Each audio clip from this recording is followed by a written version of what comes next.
રાજકોટમાં જસદણ શહેર અને ગ્રામ્ય વિસ્તારોમાં ધોધમાર વરસાદની શરૂઆત થઈ છે। જસદણના નીચાણવાળા અનેક વિસ્તારોમાં વરસાદી માહોલ છવાયો અને ત્યારબાદ પાણી ભરાઈ ગયા હતા। આટકોટ અને વેડનગર સહિતના વિસ્તારોમાં વાવણી લાયક વરસાદ વરસ્યો હતો। વીજળીના કડાકા બડાકા સાથે વરસાદની શરૂઆત થઈ। વરસાદી પાણી આવતા ખેડૂતોમાં આનંદની લાગણી પ્રસરી છે। તો રાજકોટમાં જસદણમાં આજે મેઘાવી માહોલ જોવા મળ્યો। વીજળીના કડાકા બડાકા સાથે વરસાદની શરૂઆત। આટકોટ વેડનગર સહિતના વિસ્તારોમાં વાવણી લાયક વરસાદ। વીજળીના કડાકા બડાકા સાથે ધોધમાર વરસાદ વરસ્યો હતો।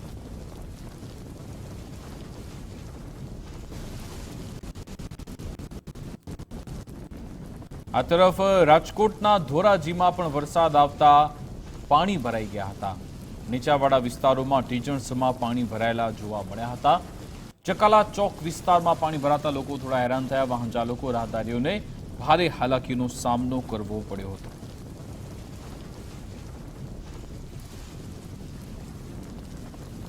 રાજકોટમાં ધોરાજીના દ્રશ્યો છે, જ્યાં વરસાદ આવતા વિસ્તારમાં પાણી ભરાઈ ગયા હતા। નીચાણવાળા વિસ્તારોમાં પાણી ભરાઈ ગયા। ચકલા ચોક વિસ્તારમાં પાણી ભરાતા લોકો થોડા પરેશાન થયા હતા। વાહન ચાલકો રાહદારીઓને હાલાકીનો સામનો કરવો પડ્યો હતો।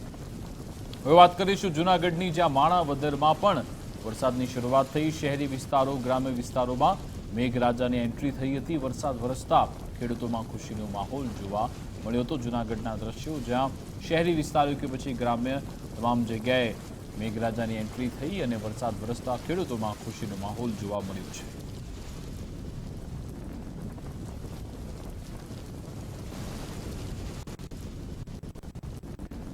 અમરેલીમાં લીલિયામાં સતત બીજા દિવસે વરસાદી માહોલ જોવા મળ્યો। ભેંસાણ કુતાણમાં ધોધમાર વરસાદની શરૂઆતથી લીલિયાની નાવલી નદીમાં નવા નીરની આવક થઈ। નદીમાં પાણી આવતા ખેડૂતોમાં ખુશી છવાઈ। વરસાદી માહોલથી લોકોને ગરમીથી રાહત।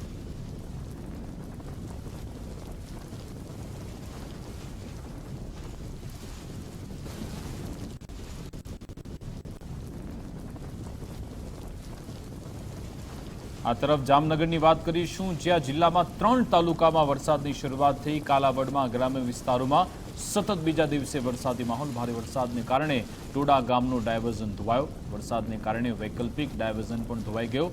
કાલાવાડ ધોરાજી માર્ગ પરનો વાહન વ્યવહાર પણ થંભ્યો। કાલાવડના નિકાવા, ખરેડી, બોડીલા સહિતના ગામડાઓમાં વરસાદની શરૂઆત થઈ હતી।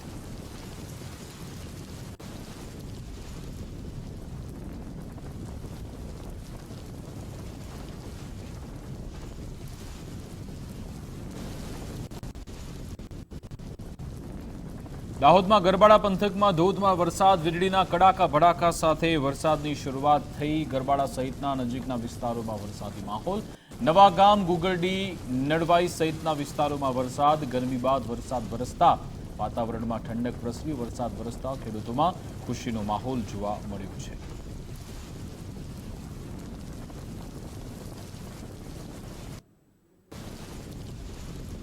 આ તરફ તાપી જિલ્લામાં તાલુકાઓમાં પણ વરસાદી માહોલ જોવા મળ્યો। વ્યારાનગરમાં ધોધમાર વરસાદની શરૂઆત થઈ। વાલોડ, ડોલવણ, સોનગઢ સહિતના વિસ્તારોમાં વરસાદ। 2 દિવસના વિરામ બાદ વરસાદ આવતા વાતાવરણમાં ઠંડક પ્રસરી। વરસાદ વરસતા ખેડૂતોમાં ખુશીનો માહોલ જોવા મળ્યો।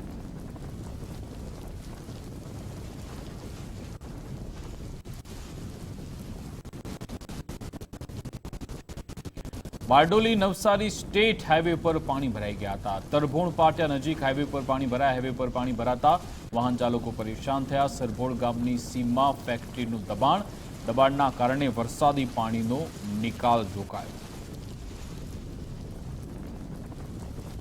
બારડોલી નવસારી સ્ટેટ હાઈવે પર પાણી ભરાઈ ગયા હતા। તરભોણ પાટિયા નજીક હાઈવે પર પાણી ભરાયા। હાઈવે પર પાણી ભરાતા વાહન ચાલકો પરેશાન થયા હતા। ત્યાંના આ દ્રશ્યો છે બારડોલી નવસારી સ્ટેટ હાઈવેની તસવીરો, જ્યાં વાહનો થંભી ગયા છે, કારણ કે અહીંયા આખો વિસ્તાર પાણી થયો છે। સરભોણ ગામની સીમમાં ફેક્ટરીનું દબાણ છે તેવું કહેવામાં આવી રહ્યું છે। એના દબાણના જ કારણે વરસાદી પાણીનો નિકાલ સમયસર થતો નથી। તેના કારણે ટ્રાફિક જામ થતો હોય છે। અહીંયાથી પસાર થનારા રાહદારીઓ અને વાહન ચાલકો પરેશાન થતા હોય છે।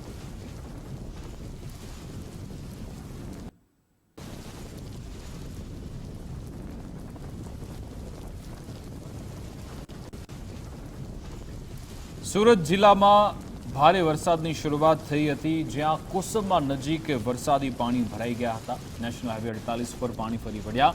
હાઈવેની 3 પૈકી 2 લાઇન બ્લોક થઈ ગઈ। લાઇન બ્લોક થતાં વાહન ચાલકોને હાલાકીનો સામનો કરવો પડ્યો। પ્રી મોન્સૂનની કામગીરી સામે અહીંયા સવાલ ઉઠ્યા છે। સુરતમાં કોસંબા નજીક વરસાદી પાણી ભરાઈ ગયા હતા। નેશનલ હાઈવે 48 પર પાણી ફરી વળ્યા। હાઈવેની 3 પૈકી 2 લાઇન બ્લોક થઈ ગઈ। લાઇન બ્લોક થતાં વાહન ચાલકોને હાલાકીનો સામનો કરવો પડ્યો। પ્રી મોન્સૂનની કામગીરી સામે સવાલ ઉઠ્યા છે। સુરતના કોસંબા નજીકના દ્રશ્યો છે, તમે જુઓ કે આખો હાઈવે પાણી થઈ ગયો છે। નેશનલ હાઈવે 48 કે જ્યાં પાણી ભરાયેલા રહ્યા, ભારે ભરખમ વાહનો પણ અહીંયા ધીમી સ્પીડે પસાર થઈ રહ્યા છે। એ લક્ઝરી હોય કે પછી ટ્રક, એ તમામ ધીમી ગતિએ પસાર થઈ રહ્યા છે। હાઈવેની 3 પૈકી 2 લાઇન અહીંયા બ્લોક થઈ ગઈ છે પાણી ભરાવાના કારણે। ધોધમાર વરસાદ વરસી રહ્યો છે। આજે પણ વહેલી સવારથી વરસાદ વરસી રહ્યો છે, ત્યારે ભારે વરસાદને કારણે અનેક વિસ્તારોમાં પાણી સાથે ભરાયા છે। દ્રશ્યો બતાવવાનો પ્રયાસ કરીશ।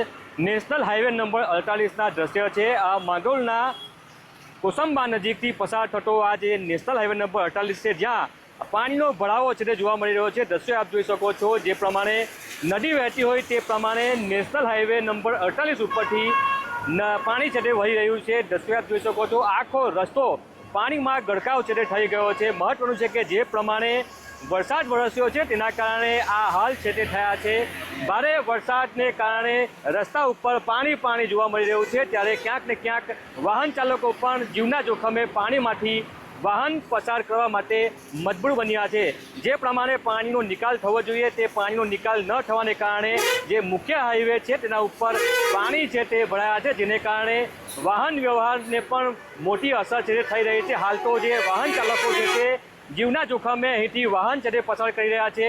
મહત્વનું છે કે નેશનલ હાઈવે નંબર છે, જેને કારણે મોટી સંખ્યામાં જે વાહનો છે તેની અવરજવર થતી હોય છે, પરંતુ તંત્રની અહીં ઘોર બેદરકારી છે, જેના કારણે જેનો ભોગ છે તે વાહન ચાલકો બની રહ્યા છે। હાલ પાણીમાંથી વાહન ચાલકો પોતાનું વાહન પસાર કરવા મજબૂર બની રહ્યા છે, જીવના જોખમે વાહન પસાર કરી રહ્યા છે। દ્રશ્યો આપ જોઈ શકો છો, અમદાવાદ મુંબઈથી અમદાવાદ તરફ જતો આ નેશનલ હાઈવે નંબર છે। મુખ્ય હાઈવે હોવાને કારણે મોટી સંખ્યામાં અહીંથી વાહનો છે તે પસાર થતા હોય છે, ત્યારે હાઈવે ઉપર નદી જેવા દ્રશ્યો છે જોવા મળી રહ્યા છે। હાલ પણ વરસાદ વરસી રહ્યો છે, ત્યારે જે પાણી છે તે વધવાની પૂરેપૂરી શક્યતા છે। ઉદય જાદવ, ગુજરાત ફર્સ્ટ, સુરત। આ તરફ જૂનાગઢમાં ખુલ્લી ગટર અને ખાડાથી લોકો પરેશાન છે। વરસાદમાં અનેક લોકો આ ખુલ્લી ગટરમાં ખાબકી રહ્યા છે। તમે જુઓ કે કેવી સ્થિતિ છે। તેવામાં કોંગ્રેસ શહેર પ્રમુખ મનોજ જોશીએ ગંભીર આક્ષેપ કર્યા। છેલ્લા 8 વર્ષથી શહેરમાં આવી દયનીય સ્થિતિ છે। ભૂગર્ભ ગટરના નામે શહેરમાં ઠેર ઠેર ખોદકામ થયું। એકની એક એજન્સી 8 વર્ષથી કામ કરે છે। કામગીરી યોગ્ય ન હોવા છતાં પગલાં લેવાતા નથી। 1200 કરોડના ખર્ચ છતાં શહેરની સ્થિતિ ખૂબ ખરાબ છે। છેલ્લા 8 વર્ષથી આપ જુઓ છો કે જૂનાગઢની આવી હાલત છે। ભૂગર્ભ ગટર અને પાણીની પાઇપલાઇનના નામે જે ખોદાણ કરવામાં આવેલ છે, એમાં એજન્સી જે નિયુક્ત થયેલી છે 11 માસની, કોઈ પણ એક સોસાયટીનું ટેન્ડર બહાર પડે એટલે 11 માસની એની સમય મર્યાદા હોય। 11 માસને બદલે આજે છેલ્લા 8 વર્ષથી એકની એક એજન્સી કામ કરે છે। નથી કોઈ એના પર કાયદાકીય એક્શન લેવાતું, નથી કોઈ ગુણવત્તા જળવાતી। આજે નવી ગટર કે જે ભૂગર્ભ ગટરની કામગીરી પૂર્ણ થઈ, નવી ગટરની ચેમ્બરો તૂટી ગઈ, એમાં કાલે એક વ્યક્તિ પડ્યો અને લોહી લોહાણ થઈ ગયો।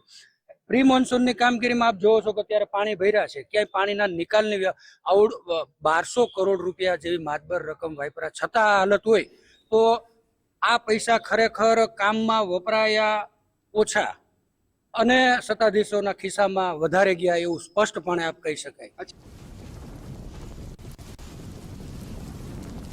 જૂનાગઢમાં ખાડાના કારણે બાઇક અકસ્માત થયો, જેના કારણે ખળભળાટ મચ્યો છે। જોકે હવે મનપા તંત્ર ખાડા પૂરવા સફાળું જાગ્યું છે। મેયર સહિતના હોદ્દેદારો દરેક વોર્ડમાં મુલાકાતે નીકળ્યા અને અધિકારીઓ પદાધિકારીઓ તપાસ માટે નીકળ્યા છે। ભવિષ્યમાં આવી ઘટના ન બને તેવો પ્રયાસ કરીશું તેવી વાત કરવામાં આવી।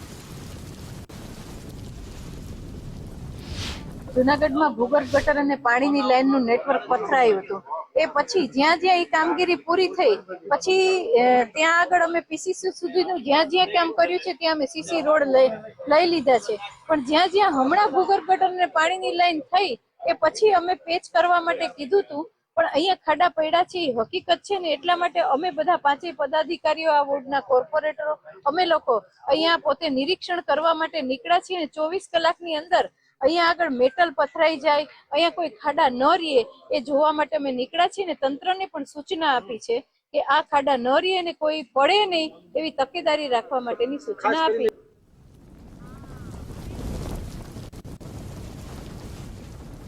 તો વેરાવળમાં વોર્ડ નંબર 2માં એક વ્યક્તિ ખાડામાં ખાબક્યો. બાળકોને મૂકવા જતા સાયકલ સાથે તે ખાડામાં પડી ગયા હતા. તમે જુઓ કે રસ્તા પર પાણી ભરેલ છે એટલે એમને ખાડાનો તો ખ્યાલ ન જ રહે, ત્યાં બેરિકેડિંગ હોવા જોઈએ અથવા તો ખાડા પૂરી દેવા જોઈએ, પણ આપણું તંત્ર એ કામગીરી કરતું જ નથી. પ્રી મોન્સૂનના નામે ફક્ત પૈસાનો વેડફાટ થાય છે અને તમે જુઓ કેવી રીતે લોકો ઈજાગ્રસ્ત થાય છે, લોકોને મુશ્કેલી વેઠવી પડે છે. આ જુઓ કે આ પરિવાર સાયકલ સવાર ત્યાંથી નીકળે છે અને એમને ખબર છે કે અહીંયા ખાડા છે, ત્યાં જવાબદારી તંત્રની છે, પણ ના કોઈ બેરિકેડિંગ કે ના ખાડા પૂરવાની વાત કે ના પાણી નિકાલ. તમામ જગ્યાએ લાલિયાવાડી અને અહીંયાની પ્રજા ટેક્સ ભરવા છતાં પણ પરેશાન થતી રહે છે, વેરો ભરવા છતાં પણ પરેશાન થતી રહે છે. આવી સ્થિતિ અહીંયાની છે. હવે વાત વડોદરાની, જ્યાં મકરપુરામાં રોડ રસ્તાની ખરાબ હાલત છે. મુખ્ય રોડ પર પ્રથમ વરસાદમાં જ ખાડા પડતા લોકો પરેશાન થયા. પેરાડાઇઝ સોસાયટી રોડમાં ટીપી પડી હોવા છતાં નથી બન્યો રોડ પર ખાડામાં પાણી ભરાતા વાહન ચાલકોને હાલાકી. અનેક વાહન ચાલકો અકસ્માતનો ભોગ બને છે. સામાન્ય વરસાદમાં જ ખાડાઓને કારણે લોકો પરેશાન થાય છે. 3 વર્ષથી રજૂઆત કરવા છતાં રોડ નથી બનતો.